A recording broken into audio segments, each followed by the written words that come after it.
Welcome back, listeners, to another episode of the Fitness Athlete Podcast. I am your host, Mitch Babcock, along with your co-host, Dr. Alan Fredendahl. You know us from our Fitness Athlete courses, the Level 1, our online Level 2, and our live course, and we appreciate you for downloading this episode and hearing what the heck we have to talk about for another week. And right now, when this episode airs, we will be learning what 26.1 is this year's CrossFit Open. And so we wanted to take just a few minutes, not too long, to give you some perspectives, a little background understanding, and some main keys and takeaways as we head into another year of testing the worldwide fitness. And that's ultimately what it is. And so for those of you tuning in that are like, what is the CrossFit Open? We do have to give you a brief synopsis.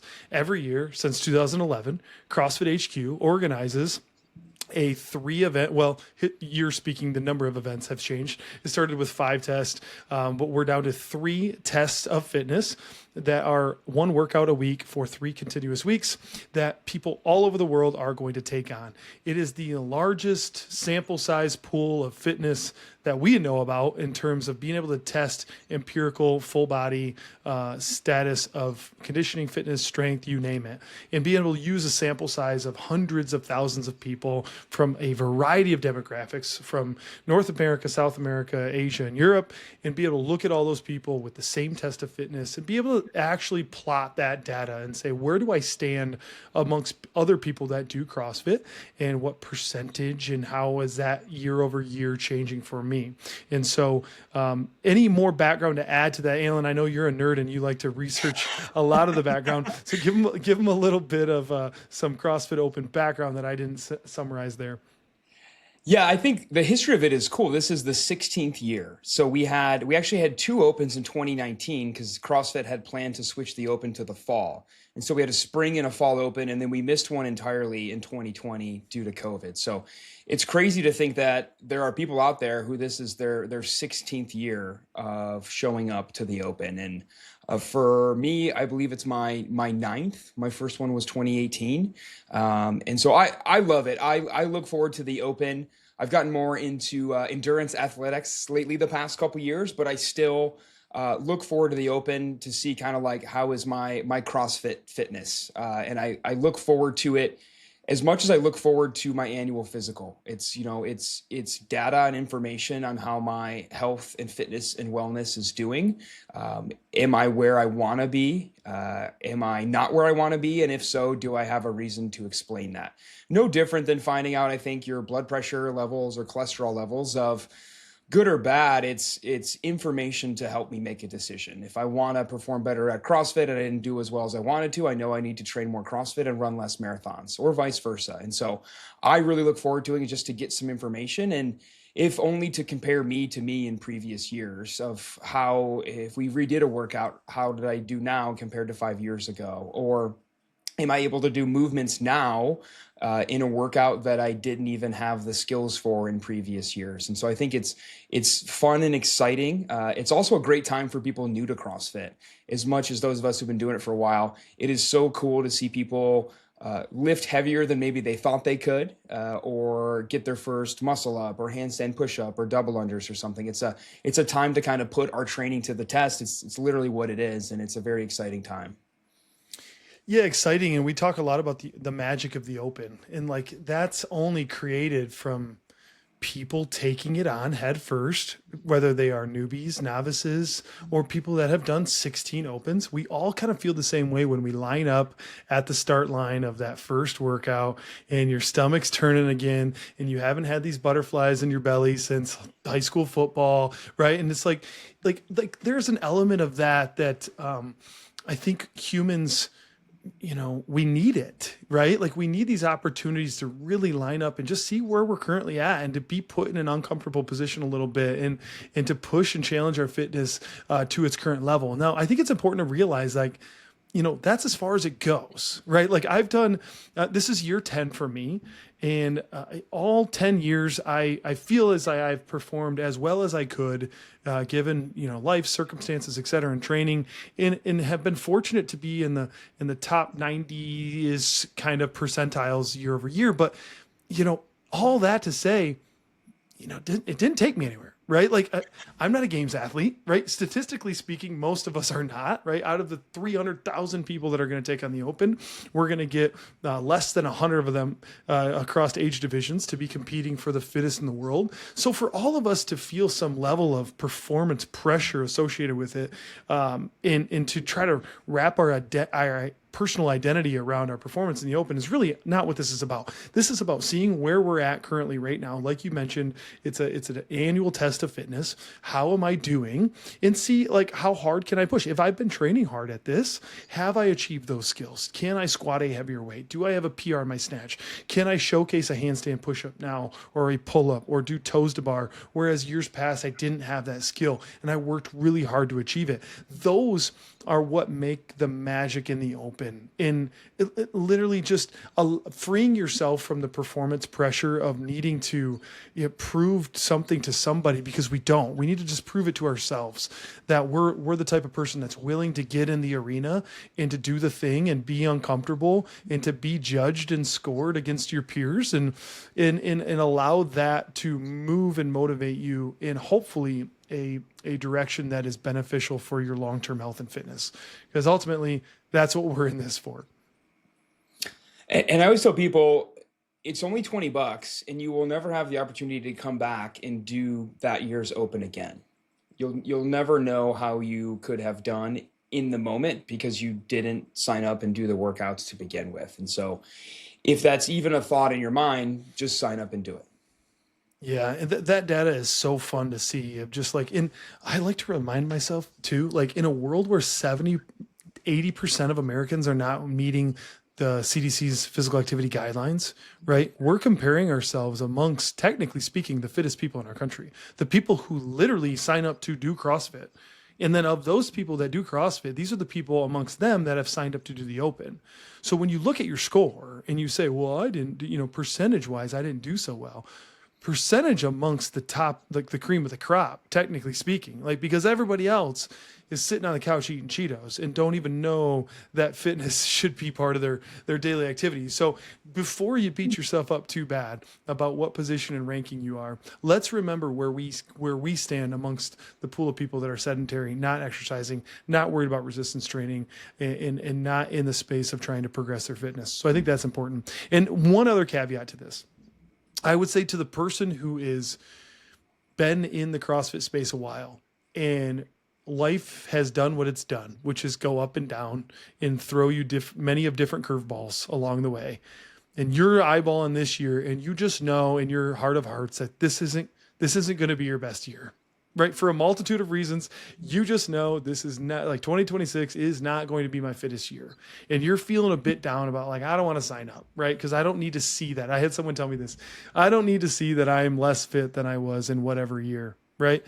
I would just remind you of like, this is just a chapter of your journey.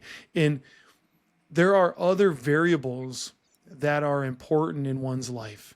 And the ability to say that I'm still in the game despite all those variables, I think is really important. Longevity and attrition in this is really important to me the longer that I've been doing it.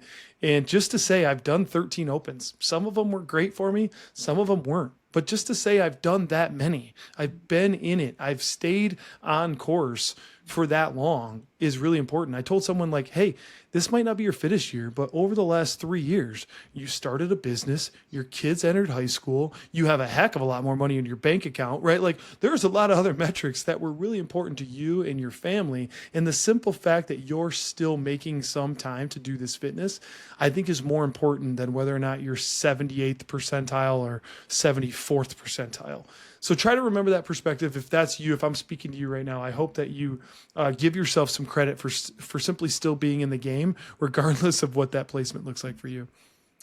And I think as CrossFitters, we always have the urge to always be improving, right? We're taught the concept of virtuosity, of we're always trying to get stronger, faster, better range of motion, more beautiful gymnastics, whatever.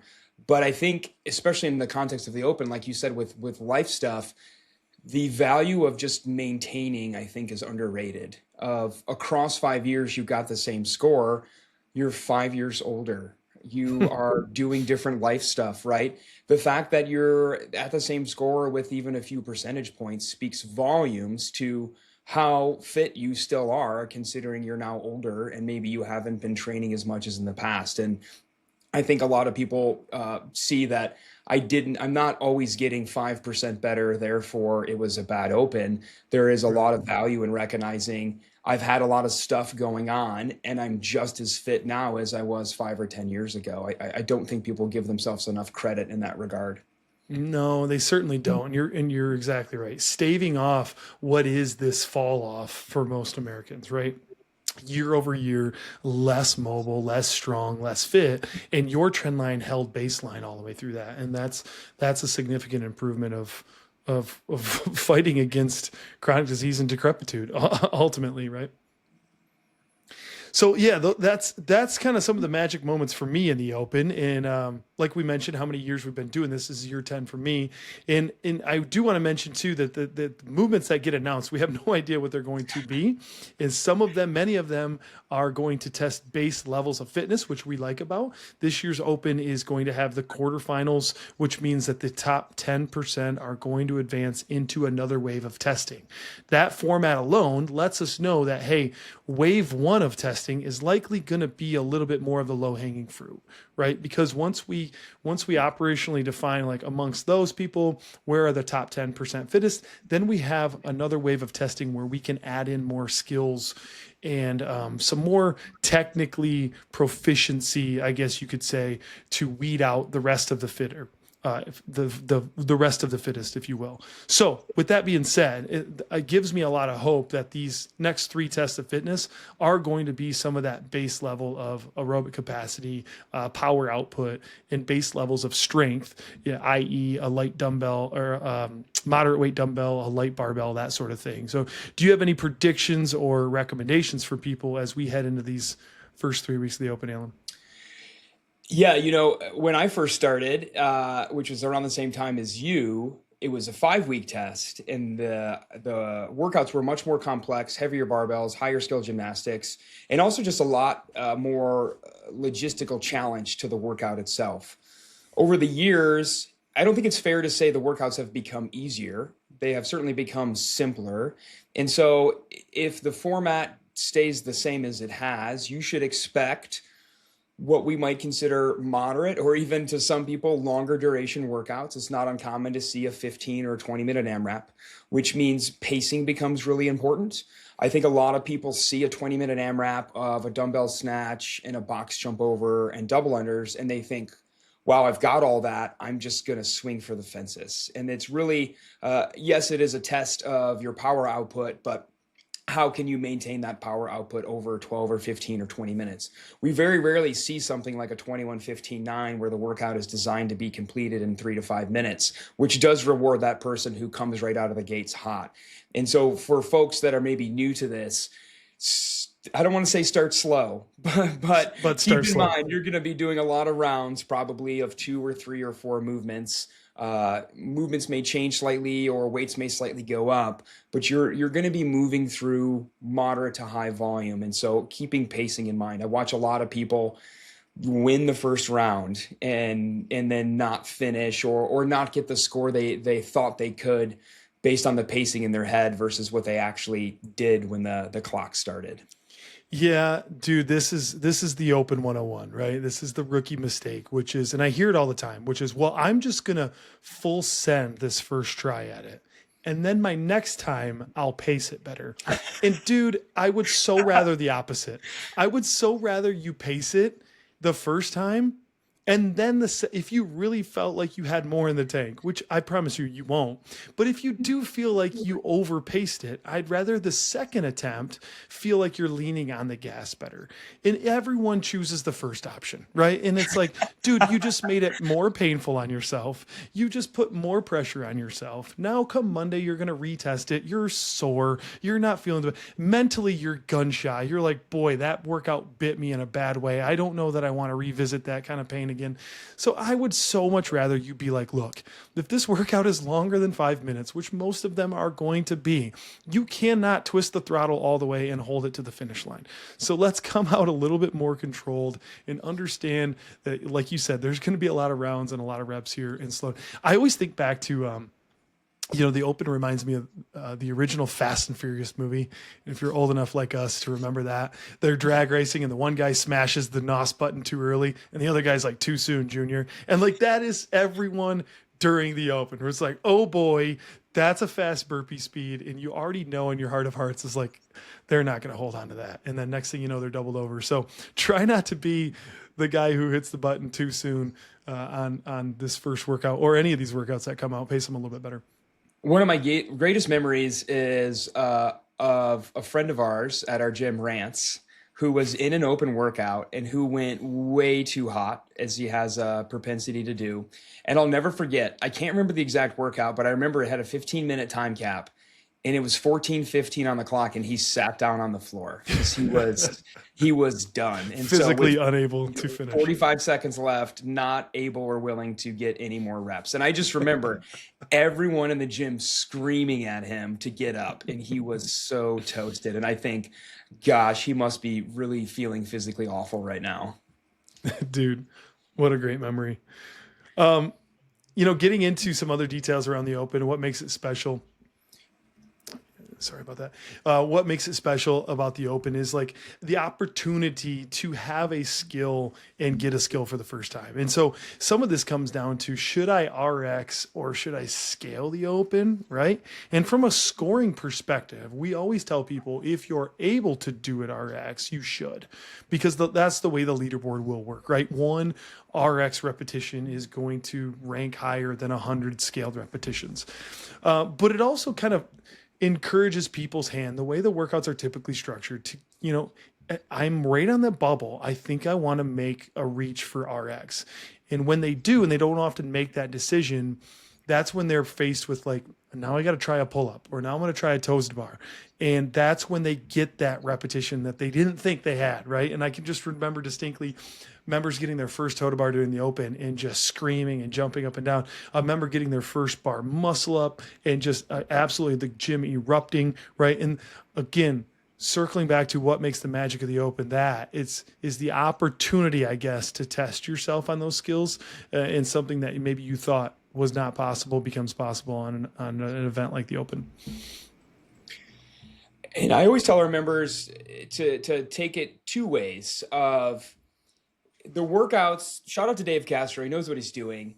In the workouts that progress to a higher skill or heavier loaded movement, they're done in a way where you almost always are able to get through whatever was in front of that and have some time left to try that chest to bar pull up, or try that muscle up, or try that heavy thruster or whatever. And so I always tell people, you're probably going to have a couple minutes to make some attempts. And so you should use that. You shouldn't be like, I can't do this, and then just quit early. Like, use that time. A lot of people statistically have surprised themselves with getting that first muscle up or lifting a heavier barbell than they thought they could. But also the idea of, like you said, RX reps are always worth more than scale, to make sure that games athletes just don't do the workout scaled and make their way to the CrossFit Games doing the scaled workout. And so take it two ways. Get as far RX as you can and then switch to scaled, or get as far RX as you can, call it good, cheer on your friends, come back tomorrow or Monday and take yourself through the scaled version of the workout and kind of get the feeling of what the RX version would have felt like where did your grip strength fail? Where did your heart rate really blow up? Get the same experience going through the scaled side. And then also, particularly for our patients who are seeing us for rehab, just letting them know a pre-scaled option is given, but scaled is scaled. And so there's always a way that your coach or your therapist can help you do the Open. And I'm always amazed at the people doing adaptive Open, the folks who have an injury, who are just there doing it. And yes, they have to put scaled by their name, but they're still showing up and they're doing the Open and they're getting it done, which is always impressive and inspirational. Yeah, to the extreme, man. Very, very inspirational. And I ultimately, after year 10, this is year 10 for me. When it concludes, that's what I'll look back on and be like, dude, you know what was cool about the 26 Open? In every story that will come to mind will be somebody doing something that they couldn't do before, something that no one else thought they could do, an inspirational story of someone like that, adaptive athlete, etc. So, again, if you're on the fence, you're sitting here going, I don't think it's right for me. If you do CrossFit to any capacity at all, we just signed up someone that she's on her second day of CrossFit. She's like, yeah, I'll give it a try. Like, that's the spirit, dude. It's like none of us, again, statistically speaking, are professionals in this. So find the opportunity to have fun, and it only becomes fun when the masses are doing it, right? Like when you have a nice big crew of people. Our gym, we've got over 100 people for another year in a row. We got a great intramural squad. People are geeked up about being team blue, team pink, team red, and we can talk a little trash amongst one another and show up on Friday night and have a good time. We're going to have friends, family, people's kids are going to be there cheering them on. You have to find really where the big wins are in the Open, and it's not about your placement on the leaderboard at all. It's everything else that goes into it. And I would just encourage you, as we wrap this up, to just be one of those people who was willing to play. Like, get out there, get in the game. Don't be someone who sits on the sideline worrying about what place you may or may not have finished in. Throw your dang jersey on and get out there and get in the arena, because it's worth it in so many different directions, more so than just your overall placement. Before we go, what's your prediction for 26.1? Yeah, dude, I'm notorious for hating this game. Because, everyone thinks they have it figured out, right? But a couple things ring true every single year. One, they want the first open workout to be the most physically accessible, right? Because submission, or the deadline to sign up for the Open, is Monday at closer when the score is due. And so year after year, there are thousands of more signups that come after the first workout is announced because of its overall accessibility. So knowing that, it eliminates a lot of non-accessible movements, meaning the things like toes to bar or double under, heavy barbells, high skill handstand push-ups. So you can push all of that to week 2 or week 3. I'm thinking, per usual, a burpee is often on the table. And I know a lot of people are going to say a dumbbell movement, a dumbbell snatch, or a clean and jerk, or a lunge. And we've seen many of those. But what I would say, and what I'm willing to put on camera, is we haven't seen a wall ball in the last couple of years, and the rower hasn't been used as much. So let me just say it's going to be a 20-minute AMRAP of wall balls and rowing of some capacity, and maybe something else thrown in there. But that's where I'm going to go. Okay. Our hint was there's going to be a movement that is not new to CrossFit that you do in a regular basis in CrossFit program, but it hasn't been in the Open before, that anybody can do it. It's just a matter of how hard you want to push yourself to get more work done. And then we got a video of a goat flattened. It's like a bull's eye or something. Yeah. And so I'm going to guess, my initial thought was, what can everybody do? Everybody can get on a fan bike. So that's up there. I don't know. In years past, they announced dumbbells, which at the time, a lot of gyms didn't have dumbbells. And CrossFit's answer was, you better go buy dumbbells. But I'm thinking it's a lot easier to find dumbbells on late notice than it is to find a bunch of fan bikes. So I don't think it's going to be an Echo bike. I don't think Rogue has 30,000 Echo bikes available for 24-hour delivery.